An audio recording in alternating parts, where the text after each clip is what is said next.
Hi there, welcome to my talk. My name is Vlad MICU, and I'm the head of studio at Critical Force Entertainment. We're a small startup based out of Finland, and this is our story of pretty much the last 11 months. So, complete startup turnaround. That's what we have been through since the start of January when I joined the company myself. Just a quick table of contents of what I'm going to be talking about. In terms of that question, I'm going to introduce you guys to what we've been through at Critical Force Entertainment in the last pretty much year. I'm going to explain a little bit about what a game startup turnaround looks like, or startup turnaround in general. The lessons that we've learned, so you didn't have to go through that crap. And I'll summarize. And I don't think there's going to be time for questions in the 30-minute slot that I have, but if you have questions, you can come to me afterwards or contact me afterwards. I'll have my contact info in the slides. So who am I? My name is Vlad. I'm head of studio of Critical Force Entertainment now. I used to be, before that, last year, I was PR manager for a startup that is now called Get Social. Back then it was called Gramble in the Netherlands. Before that, the year before that, I was in Thailand. I set up a small game studio there together with my boss called Arkavis Siam, which is still running strong. And before that, I was actually an industry journalist, and I wrote a lot of articles, specifically profiles, deep personal profiles on game developers. The talk that I'm giving is kind of like also based on my personal experiences and the information that I've gathered, the advice that I've gathered over the past 8 years of me being in this industry. I've interviewed over 600 game professionals in my journalistic times. I have personal startup experience at 3 different companies, including this one. I've been advising multiple, indies and game startups on different topics like PR and marketing, and getting a ton of advice in return from them.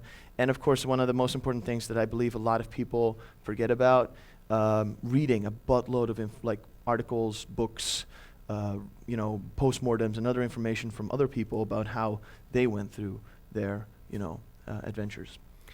So this is a slide from our pitch deck. It's slightly outdated. This should be 27 million. But this is kind of like how we're presenting our first game, Critical Strike Portable, which was launched in 2012. And it's a crazy story because it was a bottom-up pet project of one of our programmers, which was then later developed inside the company into like a more, coherent product. But it was always maintained by a super, super small team. We never properly monetized it. It exploded in terms of virality. It just grew. It outgrew the team. And so community management was lacking. There was no monetization systems in place. We were earning money through ad revenues. But what it showed us is that there's a huge potential for first-person shooters, multiplayer first-person shooters on mobile. So this got us a relative amount of revenue, decent amount of revenue, decent amount of success. But no one was convinced yet, at least in terms of publishers and investors, that this would go anywhere. So we made a second game. This was kind of a pet project. We had some students use our technology, and they turned it into a fun game, Company of Tanks. We beat wargaming by 6 months by releasing this in December last year to be one of the few real-time multiplayer tank games on mobile. So we had a lot of, relatively speaking, for such a small project with such a small budget, because it didn't cost us anything, pretty much, we had pretty good sustainable traction, pretty good, early downloads, like 200,000 downloads in the first month organically, no effort. People just were looking for tanks. And that got us 50,000 euros of funding from App Campus, which is an initiative by Microsoft and Nokia to stimulate more people to consider Windows Phone to be a viable platform. So this was not enough for us to feel like we were succeeding. On the contrary. But in the past 10 months, these are the things that we've been through. We've been having I've been suffering from post-traumatic stress from firing the first people I've ever fired. I had to fire a couple of people from our team because they were good in the past for the team, but not good for the now. Then we, of course, were hoping that, the fact that those people were no longer around wouldn't cause us to collapse, which luckily it didn't. Then, of course, we suddenly had to realize, okay, crap, what's our vision? Where's our documentation? What's our structure? Maybe we should start building that. And then, of course, finding the right people for the right now and for the future finding the right experienced people in the process. And that's kind of like the place where we are right now. And we've recently been able to solve, the problem of how to turn making games into a repeatable, viable business model, which I don't think a lot of people look at when they make games. So, in the wise words of J.K. Rowling, I was set free because my greatest fear had been realized, and I still had a daughter who I adored, and I had an old typewriter and a big idea. So hitting that rock bottom became a solid foundation on which I rebuilt my life, and that's the solid foundation that we are trying to rebuild our startup on. So it was an interesting time for me to join Critical Force Entertainment in January and get confronted with these challenges thrown at me. Because at the same time, Jason Goldberg, founder and CEO of Fab, which is a very cool online web shop that sells designer stuff in a very interesting way, he posted this blog post on his Tumblr page about how Fab, even though there's 700 people, technically still was a startup, and they had to fire 300 people and go through an entire startup turnaround. And all of the words that he was ushering in that article, just like he took everything right out of my mouth. And so it was very inspiring for me to read that and feel like, oh shit, I'm not alone. This is happening, right? I haven't read a lot about this in the game industry, but I recognized a lot of the points he made and addressed. So one of the things that he quoted one of his employees, and the employee said, the experience we will gain in this turnaround will be the most valuable experience of our lives. And that's what I want to give to my team as well. Even if we end up, fighting the good fight and losing in the end, I want to make sure that every single day that passes up until that point is going to be something they can take to their new jobs, next challenge, next startup, whatever, in case we do end up, getting overrun. But what is, how does that solidify, and what aspects did our turnaround take shape? So our challenge for a complete startup turnaround pretty much was focused on these points: team culture, addressing some legal concerns, finding funding, staying alive in general, and of course, finding partners and investors that could help us fund the company and help us, move towards the future. And like Frank Underwood said, if you don't like how the table is set, sometimes it's good to just turn it over or flip it over completely. So, team culture, it's not something we often think about. We just think, okay, we're just a couple of dudes or friends in a room making games, awesome. But I started realizing how important it is, because when there's questions, when there's uncertainties about which direction to go to or how to behave towards our colleagues, there needs to be something set in stone. And so for me, when I came in January, I was like, okay, how do I want this team to work? I thought, oh yeah, we're a family, because I just watched The Walking Dead. We're a family, we stick together. The problem with a family is, like this TV show and the comic proves, if you have, a sister that is, addicted to meth and steals jewelry from your parents, you can possibly do a couple of things to stop her. You can send her to rehab or whatnot, but it's family. You're not going to kick them out of your life. But if that happens in your company and someone is actually damaging your team and damaging your company or even damaging your revenue, they need to get the hell out. So I changed that aspect completely, and I look at it as a sports team now. You pull the rest of the team down, you're the weakest link, you got to go for the good of the rest of the team. Yeah, but he's been with us for 5 years. He's one of our best friends. I don't give a fuck. You shouldn't either. If it damages your team, if it damages your company, that person needs to leave. We don't really look at authority, even though this has also been challenged. I give a lot of responsibility to my team, and I believe that the level of responsibility you're willing to take in your team is the level of say that you should have in decisions. The more responsibility you're willing to take up, the more say you have. Authority, I believe, is not always the best way to measure people's position inside the decision-making process. That also means that our interns, for example, have the possibility to stick their freaking necks out, to do something awesome, and to take up responsibility. If they fail, that's fine, fix it. I don't judge people by how they make a mistake. I judge them based on how they fix their mistakes. We have a 24-hour bother rule. If someone peed on the toilet seat and you sat down on that shit, you have 24 hours to address that problem, or else it's not a problem. We don't think about it. Weekly reports, mood reports on Friday, how you feel. It's funny how when everything goes well, everyone shuts up, but when things go bad, suddenly the meals start pouring in on Friday afternoon. And of course, like, we moved from having a sole owner of the company who founded the company to a shareholder agreement with the entire team, or at least the core of the team, that so everyone owns a little bit of the company. So like Jason said, I can say with confidence that Fab will win or lose based on our ability to assemble and manage the right people for the right now. And that is the next point that I'm going to go to, adding the right people. So at the start of the year, we realized that the level of experience and the level of insight that we had inside the team was not enough. And so we were able to invite Min, one of the two original creators of Counter-Strike, to actually come to our office in the middle of nowhere in Finland and advise us. And that was incredible. And speak at the local university as well. And he brought along his friend Ben, who has been an environment artist for him for the last 5 years in a project called Tactical Intervention that they worked on. And suddenly we had 25 years of game development experience come over to speak at the local university and consult us on what we were doing. And not just that, like, not just finding those like super experienced people that can save you a lot of time, but also fostering young talent is, I think, something that a lot of developers overlook and that I overlooked in the past. But yeah, if you look at interns, they can be a handful. But usually that's your own fault because you haven't built a system that allows for interns to be independent, flourish, pick up responsibility, and not bother you every single second of the day. So I developed a system in where the first month of time that they spend as an intern at our office, we give them intensive training. That means a lot of reading material, a lot of lectures, videos like this one from Casual Connect.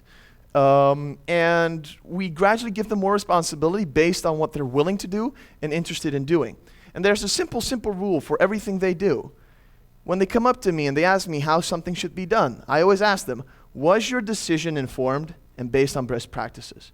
If the answer is no, get back to fucking work. Like, that's the simple question. And this keeps them in perfect shape.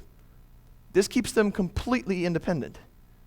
Unless, of course, they bump into something that they really can't solve. And then, of course, we'll be ready to help them. And there's also this issue of free and unpaid internships that has been an ongoing discussion in the industry. I always was a champion of paid internships. Like, no, you have to give the interns something because, you know, they're giving you free work, da-da-da. Ever since I joined Critical Force Entertainment, I completely disagree with this. I am a fan of unpaid internships. Why? When you offer someone money for a specific amount of time or effort that they put into your company, that comes with expectations. That means that you have a legal right to force them to bring you coffee or do any kind of shitty job in your company. No, I tell my interns when they apply for our startup, I tell them one simple thing. You don't get paid, but you have the liberty to refuse any kind of work that, you know, we ask you to do. You have the liberty to only do what you're passionate about and explore those areas. And the goal is to come out of that internship feeling enriched and more valuable for this industry. And that's it. No expectations. The moment you put money on the table, that's technically what you're going to project on them. So, you're welcome to disagree, of course. So, the second thing that, like, we kind of we're challenged with is, like, you know, like legal stuff, legal concerns. Do we optimally exploit our own products? We didn't. We got a web version of Critical Strike Portable that got iframed by 300 websites. I discovered this in February, and I tried to solve this problem by finding out that we had a server-side solution that allowed us to send messages through those versions to the players saying, hey, the newest version is actually on our website. And that created a funnel. And that funnel led to us creating our own, quickly creating our own website, and that website started getting users through that funnel. And we started getting emails from portals saying, hey, why are you sending people to your website? And I mailed back, hey, why are you hosting our game without our permission? And I never got back an answer. So that was funny. And, you know, it's funny, but like now we actually have some good rapport with some of these portals, and we're actually talking and negotiating with them, which is funny how that went. But they realized, oh crap, like we realized we have value and they want it, so it's funny. Anyways, great success. We actually started making money with our own website, which means that we created a revenue-generating marketing tool because our website is also the source where we inform our users. So we make money we never pay for our hosting, which is kind of funny, cool, and awesome. So this is the new version of the website. Of course, it's more pimped. We have news. We have a forum. The forum is very active. Our followers on Facebook are increasing. And shit, we actually made like around 20,000 euros with our website between February and September this year. And we gathered about 2 million users. Someone told me 1 user is worth €1 who visit your website. Well, I guess we're doing well then. That's awesome. So funding-wise, that's a challenge. We have a burn rate of around 20,000 euros. We initiated some more major budget cuts. We improved our existing revenue sources. We started finally optimizing our ads. You need to have someone in your team that optimizes your revenue stream. You should be amazed at how many ways there are to talk to your ad services or account managers at your ad partners on how to optimize this stuff. We improved our in-app purchase design because we never had someone responsible specifically for looking at how to stimulate and improve that. And of course, we tried to find alternative sources of revenue, which meant that I spent a couple of hours a day doing consulting for major companies, but also for indies, and charging them for that, and then making sure that I caught a small commission while most of the money went to the company. Bootstrapping. So we tried to cut out any kind of cost necessary, and I did it. For me personally, that meant that I cut out my salary since March. I started living, I've been living in the office since January. I just have a bed somewhere in the corner. As head of studio, I need to be the first one in, last one out, so it's perfect that way. Luckily, I get my travel costs going to conferences often covered by being a speaker or, helping out or working for the conferences that I go to. We got some computers for the university. They offered us 1. We took 5. That worked out pretty nicely. We returned them recently, bought some new ones. And in Finland, it's awesome because when you find cans on the floor, 1 can is 15 euro cents. So when I walk around Finland, I see money on the ground. And so I pick up every single one I find, and that's how I survive. So I'm not alone. Kurt Varner here lived in his car for 4 months. He found this awesome way of renting a co-working space. We had a kitchen and a fridge, and at the same time, he used a gym subscription to work out and get a shower. And he saved a fuck ton of money. Petsku here, very well-known developer from Finland, sold his entire Transformer collection to fund his startup. That's hardcore.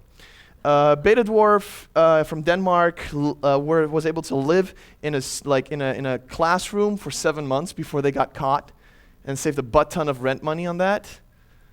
So it's possible. Even in the worst case, we can just have 6 of our team members sleep in the office. Don't tell the owner.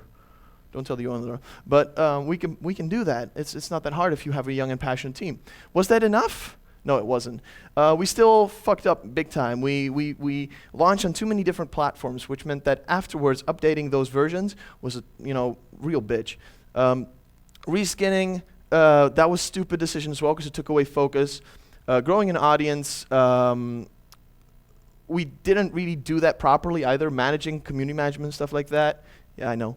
Third-party devices, that was a focus we shouldn't have done. And we kept getting, I was just having this conversation with this Israeli company outside. They were like, oh, we'll give you money if you integrate our SDK. I'm like, no. That's always more expensive than it looks. Integrate our SDK and you get this awesome amount of money. It's always costs more than they offer you, and they know that, right?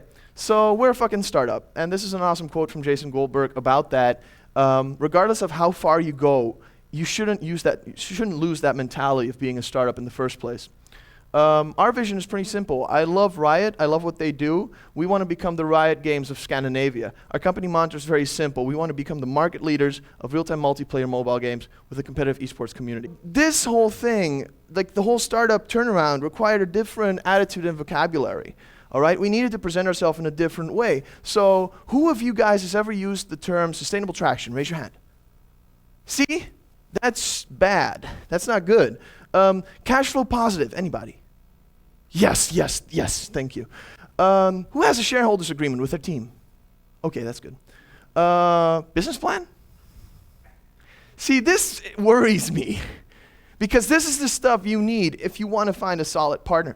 And that's going to bring me to the next. Oh, by the way, Series C.fi, standardized legal documents from Finland. They might not apply to your country, but they're a good basis to work on.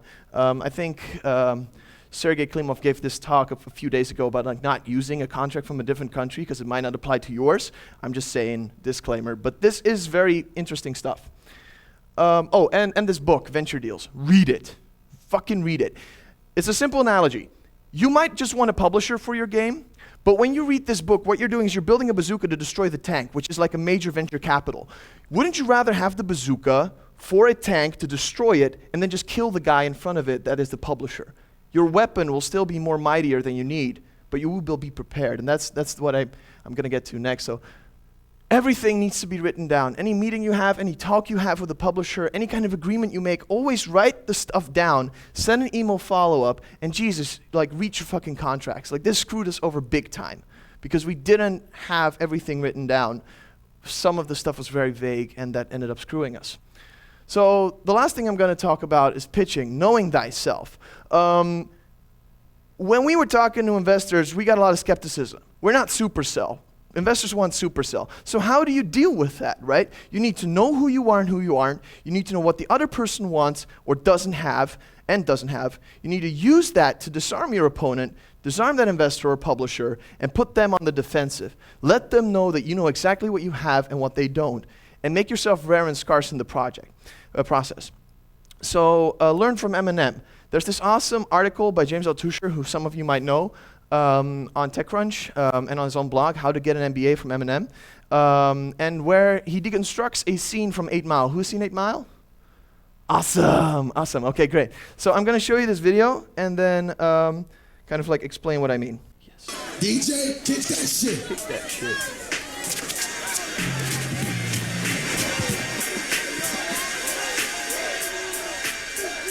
So imagine you're in front of a publisher or an investor, and he thinks he knows everything about you. He thinks that he knows exactly what he can offer you and what you have. And then do this. Now everybody from the 313, put your motherfucking hands up and follow me. Everybody from the 313, put your motherfucking hands up. Look. Now while he stands tough, notice that this man did not have his hands up. This free world's got you gassed up. Now who's afraid of the big bad wolf? 1, 2, 3 into the 4. 1 Pac, 2 Pac, 3 Pac, 4. 4 Pac, 3 Pac, 2 Pac, 1. Your Pac, he's Pac, no Pac, none. This guy ain't no motherfucking MC. I know everything he's about to say against me. I am white, I am a fucking punk.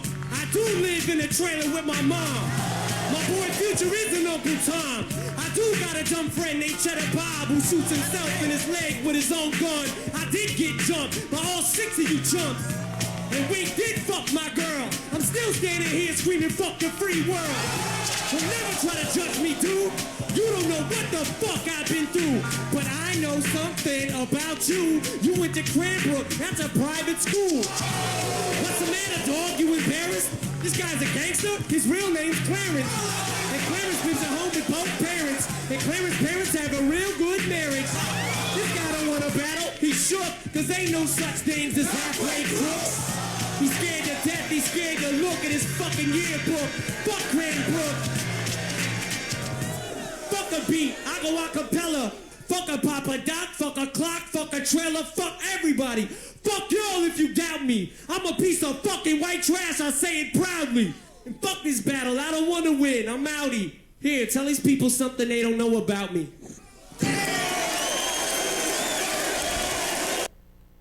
So I love this because this is exactly how, in the end, we realized. Excuse me? That's perfect. This is exactly how this inspires me. Because if I go in to talk to an investor and a publisher, it always starts with him thinking that he knows exactly who I am. He doesn't. And he thinks he belongs to this industry. He doesn't.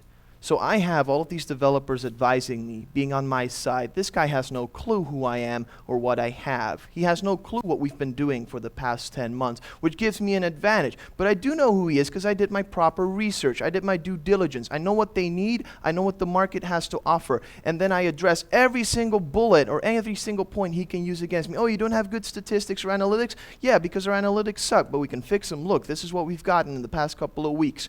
And so in the end, every time I go into a meeting like this, I make sure that they understand I am prepared. And in the end, I don't even care if I get the deal or not. You should consider me as the prize, not the other way around. And that's why I love this scene, because it always inspires me to think like that. We shouldn't be desperate for these kind of deals. We should make sure that we act like Eminem in those kind of situations. We have nothing to lose because we're the prize.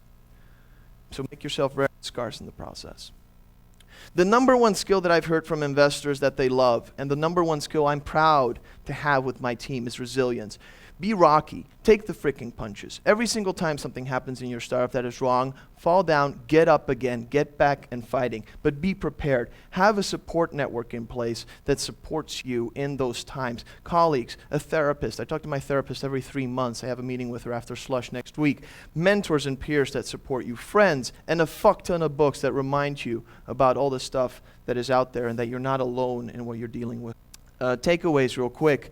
What we've learned is that, our initial projects weren't successful, weren't great, but they built an audience. There was interest for this. Now, we're going to figure out why they were bad. That's what we spent the last year on, including figure out what was bad in our company, and we repeat it until we make good games. This is an awesome slide from my good buddy Ian Schreiber. I love this picture. So simple and yet so powerful. This is also one of my favorite ones. If you make a decision, if no one comes from the future to tell you to not do it, don't worry about it. You'll be fine in some way or another. So trust your instinct. And this is a Finnish one for me. This is like Finnish swear word. So keep calm and just keep swearing, and you'll be fine. Like a summary, look at your team, look at your product, look at your funding, look at your vision, and definitely look at how you're pitching and how you're presenting yourself at these kinds of events and towards publishers and investors or whatever kind of partners. A lot of reading stuff. You can, look at my other lectures if you want to on specific topics like PR and marketing on my YouTube channel. And here's my contact information. If you have questions, let's move outside so the next speaker can prepare. So thank you very much. Thank you very much, Vlad. Thank you.